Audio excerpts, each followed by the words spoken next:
বোঝার চেষ্টা করবো আমরা যে কোনো একটা দণ্ড, আমি কোনো একটা দণ্ডের দৈর্ঘ্য, একটি একটি দণ্ডের দৈর্ঘ্য 4 বার পরিমাপ করা হয়েছে, 4 বার পরিমাপ করা হলো, 4 বার পরিমাপ করা হয়েছে। কি পাচ্ছি 4 বার পরিমাপে? প্রথমবারে পেলাম 25.2 সেমি, প্রথমবার মেপেছি, প্রথমবার মেপে ফিতে দিয়ে প্রথমবার মেপে পেয়ে গেছে 25.2। তারপরের বারে পেয়েছি আমরা 25.4 সেমি, তারপরের বারে পেয়েছি 25.3 সেমি। কটা মান নিলাম? 3টে, 25.3। আর একটা কি নেবো? আর একটা আমি নিচ্ছি 25.5 সেমি। এই হচ্ছে 4 বার মান নেওয়া হয়েছে। এগুলো তো পরিমাপগত মান, পরিমাপ করে পেয়েছি, এগুলো কি সঠিক মান? নয়। তাহলে আমরা এখন ক্যালকুলেশন করব সঠিক মানটা কি করে পাবো। সঠিক মান, সঠিক মান অর্থাৎ x ইকুয়ালস টু, সঠিক মান পাওয়ার নিয়ম কি না, আমরা পরিমাপ করে যতবার মান পাবো, যতগুলো মান পাবো সবগুলোকে সমষ্টি করে যতবার মাপ নিয়েছি ততবার যত সংখ্যা দিয়ে ভাগ। তো এখানে আমি কতবার মাপ নিয়েছি? 4 বার মাপ নিয়েছি, 4 বার, তাহলে নিচে 4 দিয়ে ভাগ করতে হবে। কাকে ভাগ করবো? 4 বার ধরে যে কটা আমরা মান পেয়েছি তাদের সমষ্টি।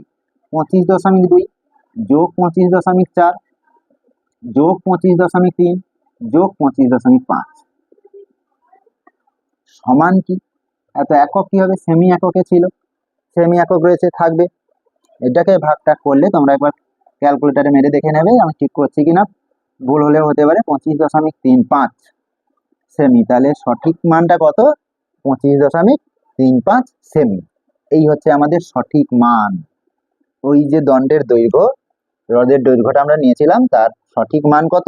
25.35 সেমি। এইখানে একটা কথা জেনে রাখা ভালো, যত বেশি বার আমরা মাপ নেবো, যত বেশি বার গড় মান পাবো, সেটা কিন্তু মানটা তত বেশি সঠিকের দিকে যাবে। যত কম মান নেব তত বেশি ভুল আসবে। তাহলে ভুল কমাতে গেলে আমাকে বেশি সংখ্যক বার মাপ নিতে হবে। এখানে 4 বার নিয়েছি, যতটা আমি সঠিকের কাছে যেতে পেরেছি, 10 বার মাপ নিলে আমি আর একটু বেশি সঠিকের কাছে পৌঁছাবো।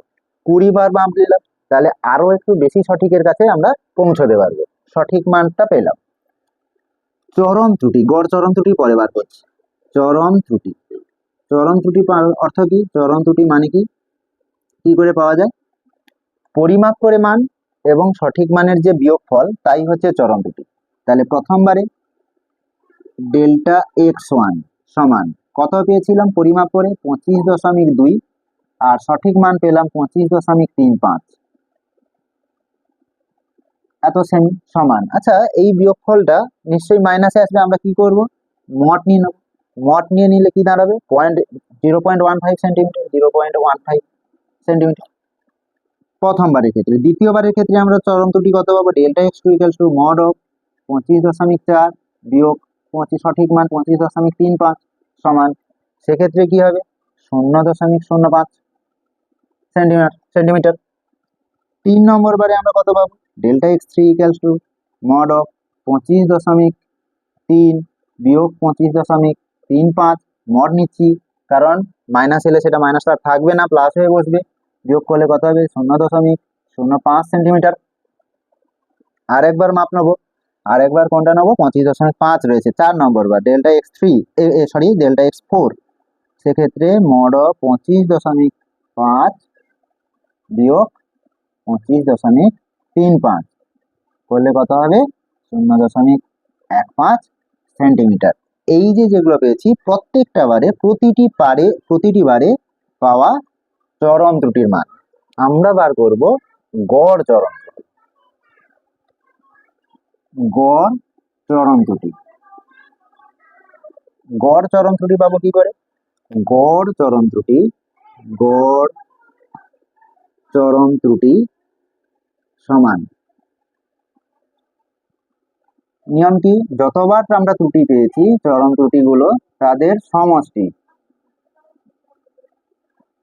তাদের সমষ্টি ডিভাইড বাই, কবার নিয়েছিলাম মাপ? 4 বার, ডিভাইড বাই 4, মানে হচ্ছে দাঁড়াবে আমার 0.15 plus 0.05 plus 0.05 plus 0.15 divide by 4, এইটা করলে কত দাঁড়াবে, এইটা ক্যালকুলেশন করলে হয়তো দাঁড়াবে 0.10 গড় চরম ত্রুটি এত সেন্টিমিটার।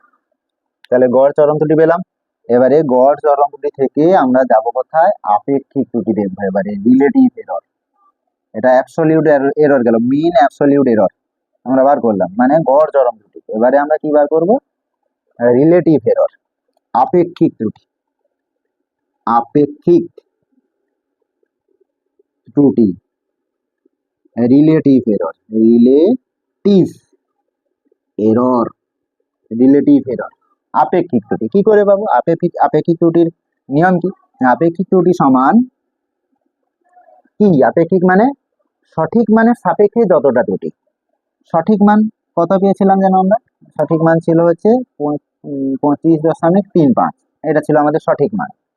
এই সঠিক মানের সাপেক্ষে কতটা চরম ত্রুটি পেয়েছি, গড় চরম ত্রুটি 0.10। এত সেমি, নিচেও সেমি, একক থাকে না। এইটাকে ভাগ করলে আমাদের দাঁড়ায় 0.00395।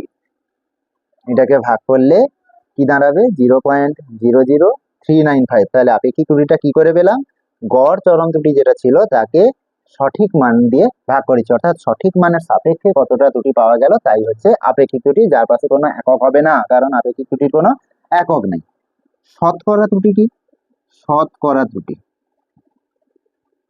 শতকরা ত্রুটি, পার্সেন্টেজ এরর, পার্সেন্টেজ এরর। এটা পাবো কি করে পার্সেন্টেজ এরর, না পার্সেন্টেজ এরর মানে কি বলেছিলাম, না পার্সেন্টেজ এররের অর্থ হচ্ছে সঠিক মানের তুলনায় কত শতাংশ ত্রুটি রয়েছে, সঠিক মানের তুলনায় কত শতাংশ ত্রুটি। অর্থাৎ আপেক্ষিক ত্রুটির সাথে আপেক্ষিক ত্রুটি যা বেরিয়েছিল, আপেক্ষিক ত্রুটি ইন্টু 100, এই আমাদের করতে হয়। আপেক্ষিক ত্রুটি এখানে আমরা কত পেয়েছি এই সংখ্যাটা, তাহলে 100 গুণ করলে কি হবে, 2 ঘর দশমিক ডান দিকে 0.395, এই হচ্ছে আমাদের শতকরা ত্রুটি। হলো, এই যে আমরা আজকের ক্লাসটা আমাদের, সেখানে কি হলো, ত্রুটি কয় প্রকার, কিভাবে ত্রুটি পরিমাপ করি, প্রত্যেকটার অর্থ কি, কিভাবে তাদেরকে চিহ্ন দ্বারা লেখা হয়, এই হচ্ছে আমাদের ক্যালকুলেশন। আশা করি খুব সহজেই তোমরা বুঝতে পারবে একটু প্র্যাকটিস করলে। এর উপরে, এই ত্রুটির উপরে এই ক্লাসে আমি আর কোনো রকম অঙ্ক করছি না, অঙ্ক আমরা করব, অঙ্ক করব, তবে সেটাকে আমরা কি করব, কয়েকটা দিন পরে তোমরা সাবস্ক্রাইব করে রাখো। আমি যখনই এই অঙ্কগুলো করবো 2-1 দিনের ভিতরে, তখন তোমাদের কাছে সেই সম্বন্ধীয় যে অঙ্কগুলো আমরা করবো, এই রিলেটেড যে অঙ্কগুলো করবো, তা তোমাদের কাছে চলে যাবে। এবং এইচএস এর সিলেবাস অনুযায়ী এবং নিটের সিলেবাস অনুযায়ী যে অঙ্কগুলো সাধারণত পরীক্ষায় আমাদের আসে, যেই ধরনের টাইপের আমাদের আসে, সেই ধরনের টাইপের আমি অঙ্কগুলো আমি ইউটিউব চ্যানেলে ছাড়বো, তোমরা সাবস্ক্রাইব করে রাখো।